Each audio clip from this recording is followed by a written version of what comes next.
প্রিয় দর্শক, শুভেচ্ছা নিন। চ্যানেল আইয়ের নিয়মিত আয়োজন আপনার সুস্বাস্থ্য অনুষ্ঠান থেকে আমি আপনাদের সবাইকে আমন্ত্রণ জানাচ্ছি। দর্শক, আপনারা জানেন যে মাথার চুল অত্যন্ত গুরুত্বপূর্ণ একটি অঙ্গ আমাদের। এই চুল যদি পড়তে থাকে সবাই আতঙ্ক হয়ে যায় যে না জানি মাথার টাক পড়ে যায়। আসুন না আমরা দেখে আসি মাথার চুল পড়া নিয়ে আজকে আমরা আলোচনা করব। এরই মাঝে আমাদের অতিথি হিসেবে উপস্থিত আছেন সিলেটের জালালাবাদ রাগিব রাবেয়া মেডিকেল কলেজের চর্ম ও যৌনরোগ বিভাগের সহযোগী অধ্যাপক ডাক্তার মোহাম্মদ এ হাই। ডাক্তার হাই, আপনাকে আমাদের অনুষ্ঠানে আমন্ত্রণ জানাচ্ছি। আমরা ডাক্তার হাই প্রথমেই যে বিষয়টি জানতে চাইব যে মানুষের মাথার চুল আসলে খুবই গুরুত্বপূর্ণ এবং এটা কিন্তু অনেক সৌন্দর্য বর্ধন করে। তো এই চুলের যে নর্মাল যে স্ট্রাকচার বা যে স্কিনের মাথার স্কিনের যে স্ট্রাকচারটা, এটা আপনি প্রথমে একটু বলে নিন। আসলে চুল আমি বলবো যে আমাদের শরীরের একটা অত্যন্ত গুরুত্বপূর্ণ অংশ এবং একটা স্ট্রাকচার আমি বলবো যে একটা বৈচিত্র্যময় একটি স্ট্রাকচার চুলের। এবং আমাদের মানুষের শরীরে আনুমানিক প্রায় 1 মিলিয়ন মানে প্রায় 10 লক্ষ চুল থাকে। এর মধ্যে মাত্র 10% আমাদের যেটা স্কাল্প হেয়ার বা মাথায় থাকে, বাকি আমরা প্রায় 9 লক্ষ আমাদের শরীরেই থাকে। সব চুল কিন্তু আমরা দেখি না। কিছু কিছু রয়েছে ব্যালাস হেয়ার বলি, যেগুলো পাতলা চুল, যেগুলো সহজে চোখে পড়ে না। টার্মিনাল হেয়ার বা ভারী চুল, যেগুলো আমাদের সারা শরীর জুড়ে রয়েছে। তো চুলের অনেকগুলো শারীরবৃত্তীয় কাজ রয়েছে। স্পেশালি আমরা হেয়ারি অ্যানিম্যাল যারা থাকে ওদের অনেকগুলো কাজ থাকে যেগুলো চুল করে থাকে। মানুষের ক্ষেত্রে মানুষ যদিও হেয়ারি অ্যানিম্যাল, কিন্তু আসলে চুলের শারীরবৃত্তীয় কাজ অনেক কম। এরপর বলবো অনেক বৈচিত্র্যময় কাজ রয়েছে। স্পেশালি স্কাল্প হেয়ার, তার কাজ রয়েছে মাথায় অনেকটা সে প্রোটেকশনের কাজ করে থাকে। এবং নস্ট্রিল বা নাকের ভিতর বা ভুরুতে বা অন্যান্য যেসব চুল রয়েছে সেগুলো অনেক ক্ষেত্রেই বাতাসে যেসব পার্টিকুল, দূষিত পার্টিকুল রয়েছে সেগুলোর থেকে আমাদের চোখ বা আমাদের মুখ বা নাককে আমাদেরকে সে প্রোটেক্ট সে করে থাকে। আবার অনেক বৈচিত্র্যময় কাজ রয়েছে যেগুলো অনেক হেয়ার আছে, যেমন শারীরিক যেসব চুল রয়েছে এগুলোর কাজ রয়েছে হিটকে কন্ট্রোল করে বা শরীরের তাপমাত্রাকে রক্ষা করে। যারা হেয়ারি অ্যানিম্যাল, যেগুলো মানুষ ছাড়া, ওদের ক্ষেত্রে কিন্তু চুলের মেইন কাজ মেইনলি টেম্পারেচার কন্ট্রোল। মানুষের ক্ষেত্রে এতটুকু কাজ না, মানুষের তো আরও অনেকগুলো সুয়েট গ্ল্যান্ড রয়েছে বা ক্যাপিলারি ভেসেল রয়েছে, এগুলোর মাধ্যমে আমরা শরীর টেম্পারেচারটা আমাদের খুব একটা প্রয়োজন পড়ে না। কিন্তু এরপরেও চুলের যে মেইন, যেটা আপনি অলরেডি বলেছেন যে সেটা শারীরবৃত্তীয় কাজের চেয়ে অনেক বেশি ইম্পর্টেন্ট হচ্ছে আমাদের শরীরের সৌন্দর্য রক্ষা করা। মানুষ মাথার যে চুলটা, আমরা যেটা মেইনলি যেটা আমরা আমাদের হেডেক যে মাথার চুলটা নিয়ে যে অনেক সময় চুল পড়তে থাকে এবং সবাই কিন্তু দেখেন যখন চিরুনি দিয়ে মাথা আশ্রয় তখন দেখে যে চুল পড়তে থাকে এবং সবাই কিন্তু তখন ভয় পেয়ে যায়, না বুঝি তার টাক হয়ে যায়। এই চুল পড়ার কারণটা কি? আসলে আমাদের শরীরে যেসব যে চুলগুলো থাকে, মাথার চুলগুলো, সেটা কিন্তু কন্টিনিউয়াস গ্রো হয় না। অনেক প্রাণী যেমন বেড়াতে চুল কিন্তু জন্মের পর থেকে সেটা বাড়তে থাকে। মানুষের ক্ষেত্রে সেই গ্রোয়িংটা কিন্তু সাইক্লিক, মানে একটা জীবনচক্র রয়েছে। একটা চুলের কিন্তু জীবনচক্র সেটা খুব বেশি হলে 5 থেকে 6 বছর। এর 3টা পর্ব রয়েছে। একটা বলি আমরা চুলের জীবনচক্রের বৃদ্ধি পর্ব, ওই সময়টা চুল বাড়ে, সেটা 2 থেকে 6 বছর হতে পারে। এরপরে চুলের একটা রূপান্তর পর্ব আছে, সেটা অল্প কয়েকদিন থাকে, 1 মাস থাকে। এরপরে বিশ্রাম পর্বে চুল চলে যায় 3 মাস, সেটা বলি বিশ্রাম পর্ব। এই বিশ্রাম পর্বে পরে চুলটা পড়বেই, সেটাকে আমি রাখতে পারবো না। সুতরাং চুল পড়া এটা হচ্ছে নিয়মমাফিক সেটা। এবং একটা চুল যদি লম্বা, একটা চুল যদি পড়ে যায়, বুঝতে হবে এই চুলটা তার পরিপূর্ণ সময় শেষ করে পরিণত বয়সে তার মৃত্যু ঘটেছে। এবং এখানে আমাদের কোনো ধরনের চিন্তার কোনো কারণ তার নেই। মানে আপনি কি বলছেন যে চুলের যে ধরন, এটা স্বাভাবিকভাবেই তার একটা গ্রোয়িং এজ আছে, এরপরে সে আর থাকবে না, ঝরে যাবে, এর এটা থাকবে না, হ্যাঁ। কিন্তু এতে এর মানে কি যে ধরেন তখন কি আবার নতুন করে চুল গজাবে? হ্যাঁ হ্যাঁ, চুলের ক্ষেত্রে নতুন চুল না গজানো পর্যন্ত, মানে হেয়ার রুট যেটা রয়েছে সেখানে নতুন চুলের দেখা দেওয়ার পরেই পুরনো চুলটা পড়ে যায়, এর আগে চুলটা পড়ে না। সুতরাং যে চুল পড়ে গেছে বুঝতে পারছি আরেকটা নতুন চুল দেখেই সে বিদায় নিয়েছে। তার মানে আপনি তাহলে আপনি কি বলবেন যে প্রতিদিন কতটুকু চুল পড়াটা নর্মালের মধ্যে পড়ে? আমি যেটা বলছি, যেটা চুলের বৃদ্ধি পর্ব রয়েছে আর বিশ্রাম পর্ব রয়েছে। আমাদের মাথায় যদি অ্যাভারেজ চুল বলি আমরা, প্রায় 1 লক্ষ চুল থাকে, তো এর 85% থাকবে বৃদ্ধি পর্ব এবং 15% থাকবে সেটা বিশ্রাম পর্বে। এই 15% যদি আমরা বলি যে বিশ্রাম পর্ব, তাহলে অ্যাভারেজ এভরিডে 100 থেকে 120টা চুল পড়া আমরা বলি স্বাভাবিক।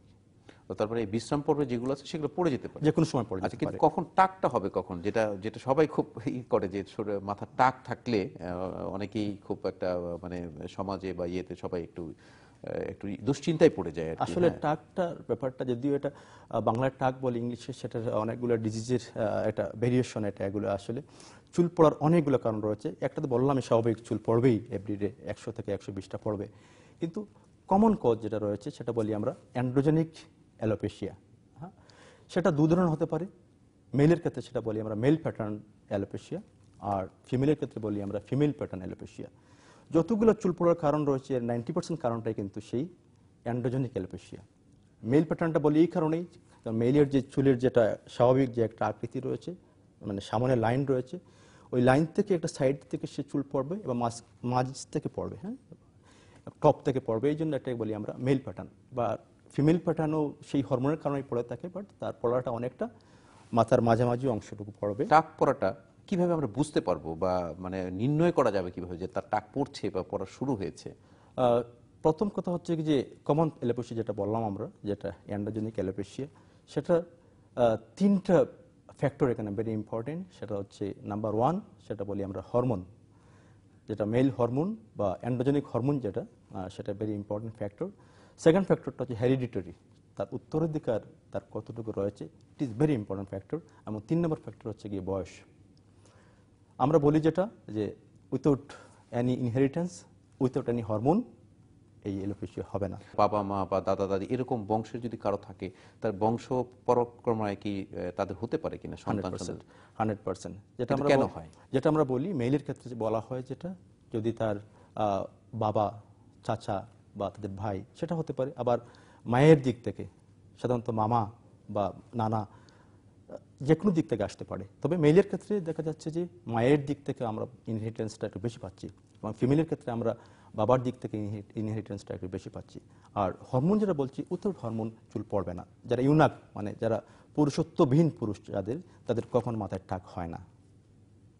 মানে এই কথাটা আসলে আপনি যেটা বলছেন যে টাক হয় না, মানে তাদের ক্ষেত্রে সেই হরমোনটা বেশি থাকে, সেই কারণেই কি বলছেন? না, এখানে হরমোন কম বা বেশি it is not a factor. যেটা ফ্যাক্টর যেটা হচ্ছে সেটা যে হরমোন কম হতে পারে, বেশি হতে পারে, কিন্তু চুলের যেটা ফলিকুল, চুলের যে রুট, সেই রুটের রিসেপ্টরগুলো একটু ওভার সেন্সিটিভ হয়ে যায় হরমোনের প্রতি, এজন্যই চুলটা পড়তেছে। বাট যারা ইউনাক, যারা পুরুষত্বহীন, ওদের তো কোনো হরমোনই থাকবে না, সুতরাং ওইখানে পড়ার কোনো সুযোগ থাকছে না। চুল পড়ার কোনো সুযোগ থাকবে না। আচ্ছা, এমনি কি অন্য কোনো ডিজিজে অনেক সময় দেখা যায় যে ফাঙ্গাল ইনফেকশন হয় বা মাথায় স্কাল্পে কিছু রোগ হয়, এইসব রোগের কারণে কি চুল পড়তে পারে? অনেকগুলো ডিজিজ রয়েছে, সেখানে আলাদা এলিপেশিয়া হবে, সেটা মেল প্যাটার্ন বা ফিমেল প্যাটার্ন এলিপেশিয়ার সাথে ওদের কোনো মিল নেই। সাধারণত অনেকগুলা যেমন লং টার্ম যেসব ডিজিজ রয়েছে, যেমন টিবি, যক্ষ্মা রোগ, অথবা আমরা ধরে নিতে পারি ক্যান্সার, অথবা অনেক হাই ফিভার, এইসবের কারণে অনেক ক্ষেত্রে চুল পড়ে। তবে একটা জিনিস মনে রাখতে হবে যে এই ঘটনাগুলো ঘটতে হবে অন্তত 3 মাস আগে। চুলের বৃদ্ধি পর্ব থেকে চুল যখন তার রেস্টিং ফেজে চলে যাবে, এরপরে তো চুল পড়বে। সুতরাং সেই 3 মাস আগে যদি সে ঘটনা ঘটে থাকে, আজ পড়তেছে, তাহলে আমি বলবো হ্যাঁ, মেবি রোগের কারণে, এই রোগের কারণে। কিন্তু আজকে আমি শ্যাম্পু ইউজ করলাম বা চুলের স্ট্রেটেনিং বা অন্য কোনো ম্যানিপুলেশন, হেয়ার ম্যানিপুলেশন হচ্ছে, আমি বললাম আগামীকালকে আমার চুলটা পড়ে গেছে, এটা কমপ্লিটলি কুসংস্কার। প্রায় আমরা দেখি অনেকে এসে বলে যে রাতে ঘুমিয়ে যাচ্ছিলাম, সকালবেলা উঠে দেখি আমার চুল নেই। অর্থাৎ সে বলতে যাচ্ছে যে তাকে কোনো পোকা, তেলা পোকা খেয়ে ফেলেছে চুল। এটার কোনো ব্যাখ্যা আছে কিনা? এটাও একটা অ্যালোপেশিয়া, এটার নাম বলি আমরা অ্যালোপেশিয়া এরিয়াটা। বডিতে আমাদের যে চুলের যে রুট রয়েছে, সেখানে পিগমেন্টেড কিছু সেল রয়েছে, এর এগেনস্টে একটা অ্যান্টিবডি ডেভেলপ করে, অ্যান্টিবডি অ্যান্টিজেন রিয়াকশনের কারণে খুব তাড়াতাড়ি চুল পড়ে যেতে পারে। এবং সেটা সাধারণত এই মেল প্যাটার্ন হয় না, নির্দিষ্ট কয়েকটা জায়গায় ছাকা ছাকার মতো মাথায় কয়েকটা জায়গায় চুল পড়ে যেতে পারে। ইট ইজ আমরা বলি যেটা অ্যালোপেশিয়া এরিয়াটা, সেটা কজটা ডিফারেন্ট, এটা অটোইমিউন কজ। আচ্ছা, আপনি এই টাকের বা অ্যালোপেশিয়ার আপনার চিকিৎসা পদ্ধতিগুলো কিভাবে করে থাকেন? প্রথম কথা হচ্ছে যে অ্যান্ড্রোজেনিক অ্যালোপেশিয়া যেটা, তার চিকিৎসা আমরা অনেকটাই নির্ভর করে অনেক কিছু পয়েন্টের উপর, যে কোন বয়সে সেটা শুরু হলো, কতটুকু মাথার চুল পড়লো, এসবের উপর ভিত্তি করে। এবং এখন পর্যন্ত ওই ধরনের 100% কাজ করে কোনো চিকিৎসা এখনও আবিষ্কৃত হয় নাই। যদিও বাজারে কিন্তু অনেক ধরনের লোশন, ক্রিম বা অয়েল, এবং এটার মার্কেট অনেক বড়, হ্যাঁ। এবং বেশিরভাগ ক্ষেত্রে এই চিকিৎসাগুলো মানুষের অজ্ঞতাকে ভিত্তি করেই সেটা হচ্ছে। যদিও আমেরিকায় বা ইংল্যান্ডে কিন্তু ওই ধরনের বিজ্ঞাপন নিষিদ্ধ। বলতে পারবো না যে আমার ওই অয়েল ইউজ করলে উইথিন 10 days or 1 month চুল গজাবে, ওরা বলা নিষেধ। বলতে পারবে আপনার যে হেয়ার আছে সেটাকে আমরা সুন্দর করব, যতদিন চুল থাকবে ততদিন চুলটাকে আমরা ভালো রাখবো, এই বিজ্ঞাপন এথেই বলতে পারবে। আমাদের দেশে বিজ্ঞাপন নীতিমালা ওইরকম নেই। একমাত্র মিনক্সিডিল সায়েন্টিফিক্যালি প্রুভড সেটা কাজ করে। তাও আমরা দেখেছি যদি আমরা আর্লি স্টেজে দিই এবং হেয়ার প্যাটার্ন মেনলি টপ থেকে বা ক্রাউন থেকে যে চুলগুলো পড়ে ওইসব ক্ষেত্রে এটার সাকসেস রেটটা অনেক ভালো। তবে এটা দেখা গেছে যে চুলের শুধু চুল গজায় না, যে এক্সিস্টিং যে চুলগুলো রয়েছে আমাদের বেলাস হেয়ার অনেক সময় থাকে মাথায়, সেগুলো অনেক ক্ষেত্রে সেটা টার্মিনাল হেয়ার চেঞ্জও সেই ওই লোশনটা বেশ হেল্প করে। তবে মিনক্সিডিল অবশ্যই ডাক্তারের পরামর্শ দেওয়া উচিত যাদের সাধারণত ব্লাড প্রেশার খুব বেশি বা আরও অনেক সমস্যা যেগুলো রয়েছে, যেগুলো অনেকটা ডাক্তারের পরামর্শ দেওয়া ঠিক না। কিন্তু আমি যেটা জানতে চাচ্ছি যে এই মিনক্সিডিলটা আসলে আপনি বলেছেন যে অবশ্যই ডাক্তারের পরামর্শ মোতাবেক ব্যবহার করা উচিত, অনেক রোগের ক্ষেত্রে হয়তো আপনি বলতে যাচ্ছেন যে দেওয়া যাবে না। তো সেই ক্ষেত্রে আপনি এই মিনক্সিডিলটা কিভাবে ব্যবহার করবে বা কি পদ্ধতিতে সে ব্যবহার করতে হয়? একটাবার বলি, মিনক্সিডিল বেসিক্যালি এটা অ্যান্টি হাইপারটেনসিভ ড্রাগ। যখন অ্যান্টি হাইপারটেনসিভ ড্রাগ হিসেবে এটা ইউজ শুরু হলো, দেখা গেল সেটা সাইড ইফেক্ট হিসাবে চুল গজাচ্ছে, এরপরেই সেটা লোশন আকারে সেটা ব্যবহার শুরু হলো। এবং আমি বলবো যে এটা একটা আমাদের জন্য একটা উইন্ডো। আমরা যেহেতু একটা এলিমেন্ট পেয়ে গেছি, কিছু হলো কাজ করে, I think within few years we shall gate many medicine like minoxidil. এবং সেটা ব্যবহারের নিয়ম হচ্ছে ডেইলি দিনে দুবার ইউজ করবে সে 12 ঘন্টা পর পর, এবং ভিজিবল রেজাল্ট পেতে গেলে তাকে অন্ততপক্ষে 4 মাস ওয়েট করতে হবে এবং সেটা ইউজ করতে হবে তাকে লাইফ লং। এবং সেটা যখন সে স্টপ করবে সেই চুলটা আবার পড়া শুরু হয়ে যেতে পারে। রিসেন্টলি বলতে পারি। আচ্ছা, এছাড়া কি আর অ্যালোপেশিয়ার আর অন্য কোনো পদ্ধতি চিকিৎসার আছে কিনা? শুধু ট্যাবলেট ফর্মে আমরা একটা মেডিসিন রিসেন্টলি আমরা ইউজ শুরু করেছি, সেটা হচ্ছে ফিনাস্টেরয়েড। সেটা লো ডোজ 1 মিলিগ্রাম, এবং এটাও কিন্তু কাজ করে। এটা লং টার্ম ইউজ সেটাও করতে হয়, তবে ওটার একটা সাইড ইফেক্ট রয়েছে, স্পেশালি আমরা বলবো যে ইরেকটাইল ডিসফাংশন বা সেক্সুয়াল কিছু ডিসফাংশন সেটা জড়িত, যদিও অনেক কম 1%-এর নিচে, কিন্তু অনেক সময় পেশেন্টে অল্পতি বয় পেয়ে যায়। আমি বলবো বয় না পেয়ে ডাক্তারের পরামর্শ সেটা খাওয়া উচিত। আরও সাইড ইফেক্ট রয়েছে যদিও, যেমন অনেকের মাংসপেশির দুর্বলতা, যেটা এটা হতে পারে, অনেকের গাইনোকোমাস্টিয়া যেটা বলি আমরা, ব্রেস্ট মেল ব্রেস্টটা একটু বড় হয়ে যেতে পারে, এই ধরনের অল্প দিয়ে একটা সাইড ইফেক্ট রয়েছে, তবে খুব অল্প 1-2% পেশেন্টের সেটা হয় ম্যাক্সিমাম। এটাও কিন্তু আর আমরা প্রেসক্রাইব করি মাঝে মাঝে। আমরা প্রায় খেয়াল করে থাকি যে অনেকেই আপনার ওই যে ভিটামিন ই সমৃদ্ধ খাবার বা ভিটামিন ই খাওয়ার জন্য এই চুল, তারা বলে যে চুল হবে গজাবে বা চুল পড়া বন্ধ হবে, এই ব্যাপারেও কি আপনারা অ্যাডভাইস করেন কিনা? মেল অ্যান্ড্রোজেনিক অ্যালোপেশিয়ার ক্ষেত্রে কখনো কোনো ভিটামিন বা কোনো ধরনের ডায়েট আসলে কোনো হেল্প করে না, বরং অনেক ভিটামিন চুল বেশি পড়তে পারে।